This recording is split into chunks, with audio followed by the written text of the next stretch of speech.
Failure taught me things about myself that I could have learned no other way. I discovered that I had a strong will and more discipline than I had suspected. I also found out that I had friends whose value was truly above the price of rubies. The knowledge that you have emerged wiser and stronger from setbacks means that you are, ever after, secure in your ability to survive. You will never truly know yourself or the strength of your relationships until both have been tested by adversity.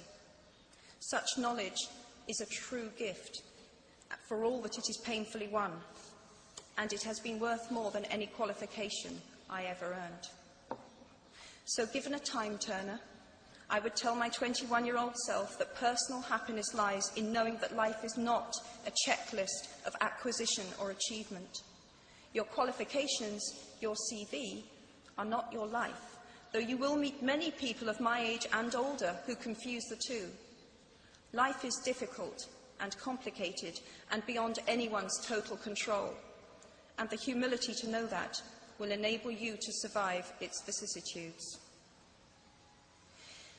Now, you might think that I chose my second theme, the importance of imagination, because of the part it played in rebuilding my life, but that is not wholly so. Though I personally will defend the value of bedtime stories to my last gasp, I have learnt to value imagination in a much broader sense.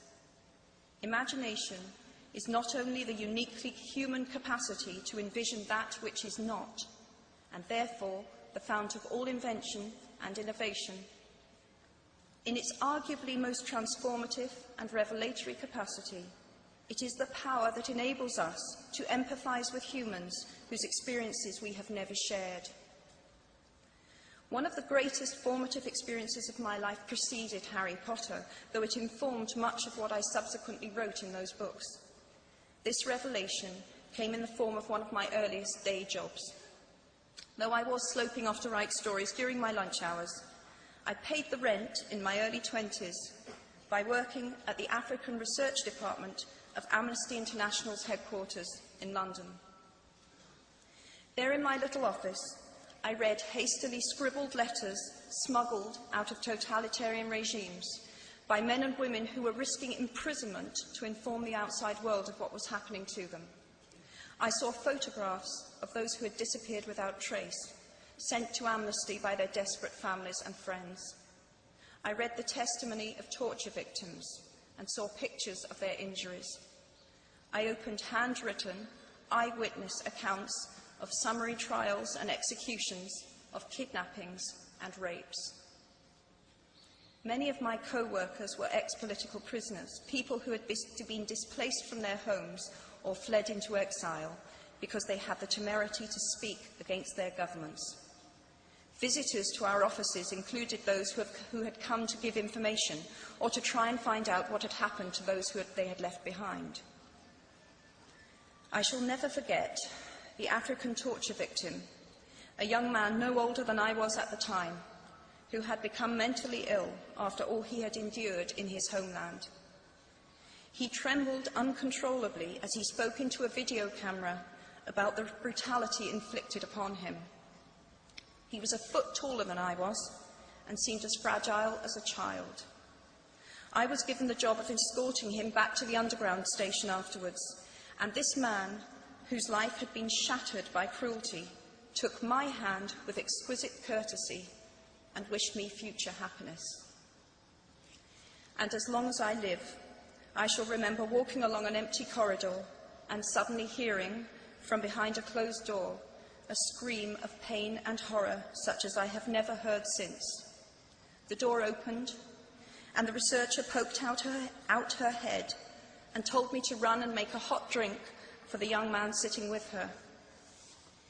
She had just had to give him the news that in retaliation for his outspokenness against his country's regime, his mother had been seized and executed. Every day of my working week in my early 20s, I was reminded how incredibly fortunate I was to live in a country with a democratically elected government, where legal representation and a public trial were the rights of everyone. Every day, I saw more evidence about the evils humankind will inflict on their fellow humans to gain or maintain power. I began to have nightmares, literal nightmares, about some of the things I saw, heard, and read.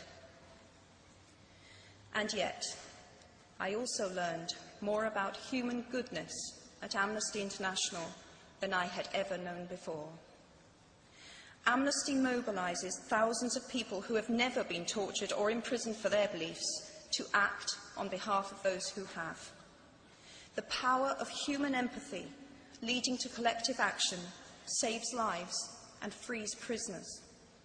Ordinary people whose personal well-being and security are assured join together in huge numbers to save people they do not know and will never meet. My small participation in that process was one of the most humbling and inspiring experiences of my life. Unlike any other creature on this planet, human beings can learn and understand without having experienced. They can think themselves into other people's places. Of course, this is a power, like my brand of fictional magic, that is morally neutral. One might use such an ability to manipulate or control just as much as to understand or sympathise. And many prefer not to exercise their imaginations at all. They choose to remain comfortably within the bounds of their own experience, never troubling to wonder how it would feel to have been born other than they are. They can refuse to hear screams or peer inside cages. They can close their minds and hearts to any suffering that does not touch them personally. They can refuse to know. I might be tempted to envy people who can live that way, except that I do not think they have any fewer nightmares than I do. Choosing to live in narrow spaces leads to a form of mental agoraphobia, and that brings its own terrors. I think the willfully unimaginative see more monsters. They are often more afraid. What is more, those who choose not to empathise enable real monsters, for without ever committing an act of outright evil ourselves, we collude with it through our own apathy. One of the many things I learned at the end of that classics corridor, down which I ventured at the age of 18, in search of something I could not then define, was this, written by the Greek author Plutarch: "What we achieve inwardly will change outer reality." That is an astonishing statement, and yet proven 1,000 times every day of our lives. It expresses, in part, our inescapable connection with the outside world, the fact that we touch other people's lives simply by existing. But how much more are you, Harvard graduates of 2008, likely to touch other people's lives? Your intelligence, your capacity for hard work, the education you have earned and received, give you unique status and unique responsibilities. Even your nationality sets you apart. The great majority of you belong to the world's only remaining superpower. The way you vote, the way you live, the way you protest, the pressure you bring to bear on your government has an impact way beyond your borders. That is your privilege and your burden. If you choose to use your status and influence to raise your voice on behalf of those who have no voice, if you choose to identify not only with the powerful but with the powerless, if you retain the ability to imagine yourself into the lives of those who do not have your advantages, then it will not only be your proud families who celebrate your existence, but thousands and millions of people whose reality you have helped change. We do not need magic to transform our world. We carry all the power we need inside ourselves already. We have the power to imagine better. I am nearly finished. I have one last hope for you, which is something that I already had at 21. The friends with whom I sat on graduation day have been my friends for life.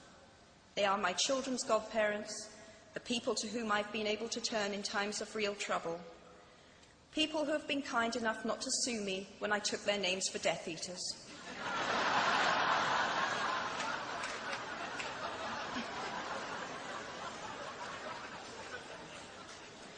At our graduation, We were bound by enormous affection, by our shared experience of a time that could never come again, and, of course, by the knowledge that we held certain photographic evidence that would be exceptionally valuable if any of us ran for Prime Minister.